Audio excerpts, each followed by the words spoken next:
Hello, this is BBC News. I'm Victoria Derbyshire. These are the latest headlines in the UK and around the world. The former Myanmar leader Aung San Suu Kyi, ousted in a military takeover, is sentenced to 4 years in prison for inciting unrest, the first in a series of verdicts that could see her jailed for the rest of her life. One of the creators of the Oxford AstraZeneca vaccine urges the world to invest more to prepare for future pandemics, saying the next one could be even worse. If you take drugs at the weekend, so-called recreational drug users, you could have your passport and driving licence confiscated as part of a government plan to reduce drug use in England and Wales. We are putting a lot more investment, number one, into tackling the 300,000 problem drugs users who drive about half of acquisitive crime and about half of the homicides in this country. The question for the government is not just over the plans today, but the money that they've taken out of the system. Millions and millions of pounds have been taken out of the system over the years, and that has caused a lot of the problems.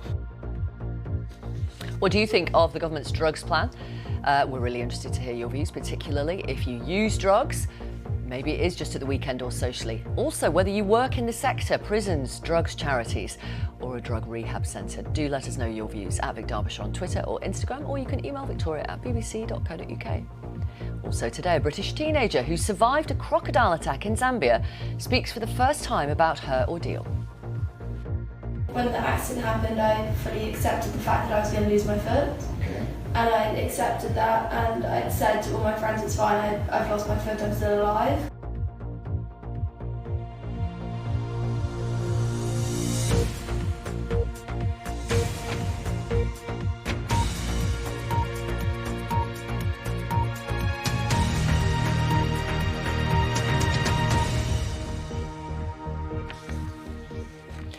Hello and welcome if you're watching in the UK or around the world.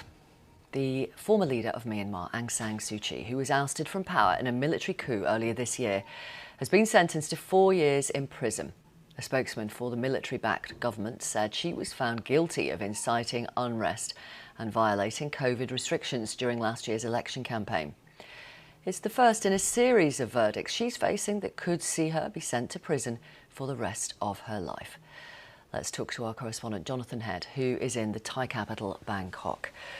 Tell us, as far as you know, what happened.